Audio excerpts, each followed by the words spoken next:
By Mark Austin, U.S. correspondent in Wisconsin. I have never hosted a radio phone-in program in the United States before, certainly not on a conservative station in the Midwest state of Wisconsin.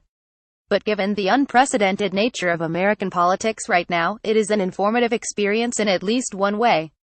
The listeners to Jerry Bader's show on WIXX 101 in Green Bay, largely white, working class and angry, helped carry Donald Trump to the narrowest of victories a year ago.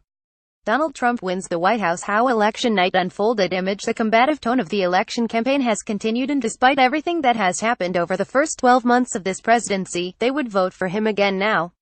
He's fighting for us. He's on our side. He kicking ISIS butt out there. He's our guy. He's doing a great job. Caller after caller was standing by their man and urging others to do so. Yes, they do not like his Twitter rants, they do not particularly want him to pick fights with war widows, and they are not overly impressed with his legislative failures, particularly over Obamacare. But on helping business, prioritizing American jobs, immigration and saying it like it is, he is their man. He is no Washington career politician, he is not part of the establishment, he is not just another Republican, and most important of all, he is not Hillary Clinton, and that is fine by them. Trump, we won't allow our cities to be threatened, and they have also totally bought his assault on the main media. Among Trump supporters here, everything that has gone wrong has been the media's fault. Now, of course, you may not expect much different from conservative voters in the rural Midwest. But the point about Wisconsin is, they are not the only people apparently content with the Trump presidency. Image. Ken Heyman, a cattle owner, supports Trump even with his talk in our swing through the swing state, where Mr. Trump won by 0.7% of the vote. Many business people and blue-collar workers, who were tempted on balance to go for something different, are still relatively happy. Dairy is the big business here, and we visited Ken Heyman, who has 500 head of cattle, and a big cheese factory in the heart of Wisconsin.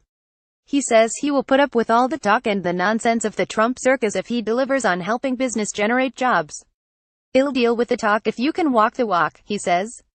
If business is doing well and the economy is doing well, then I can deal with the talk.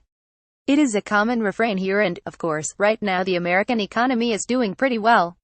And these are the people for who a vote for Mr. Trump was a close call, who the president needs to keep on his side. You just have to look at the November vote to see how polarized things are in Wisconsin. Image. Trump is helping cattle owners like Ken Heyman in Wisconsin with his focus on economy. Some 47.2% went for Trump against 46.5% who backed Hillary Clinton. And if it was a divided state, then the politics are deeply, unpleasantly toxic now. We met more than one person who said they no longer discuss politics at the dinner table or out with friends as it was all too stressful and nasty. The Trump presidency has certainly changed the tone of political discourse across America. His opponents think it is bad for democracy. His supporters are happy their voices are being heard. Mr. Trump's success in Wisconsin and across America has given birth to a resistance movement on the left. They operate in coffee shops and target congressmen and women whose policies they dislike. It is a political insurgency, called Indivisible, that exists outside the Democratic Party and is growing in number and strength. Sky Views are Democrats ready to beat Trump. In Wisconsin, it has a significant constituency of those who detest Mr. Trump and all he stands for. He's an ass, a jerk, says third-generation farmer Alan Trinan. Image. Angie and Alan Trinan says a year on has been a nightmare of Trump, and that pretty much sums up the view in much of urban Wisconsin, too. The question we wanted to answer is whether Trump would win an election were it held now. The polls suggest he would not. Most say his support is down to 40% in Wisconsin.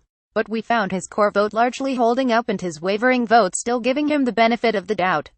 Whether this holds up in the other swing states is difficult to say. But what is clear to me is that even the growing controversy over the Trump campaign's links to Russia is not damaging his support in the Midwest. They don't seem to care. At least not yet. Special report. Russia, the insiders. If there is firm evidence of collusion with Vladimir Putin's regime, then that may change. His base may well think my enemy's enemy is my friend. In other words, anyone trying to help Trump beat Hillary is all right by them. But there are two key issues in all this. Donald Trump has to deliver, and he has not yet. If the economy stalls, jobs don't materialize, and he sinks in the Washington swamp he so despises, he will not get a second term. And a huge proportion of people we spoke to say they voted for Mr. Trump as the lesser of two evils. So if the Democrats produce a strong candidate in 2020, and that is by no means certain as the party is in a bit of a mess, things will be very different.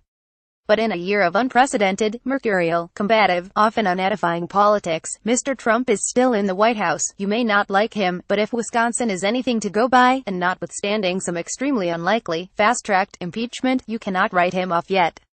You can. The Sky News special report: Donald Trump making America great again here.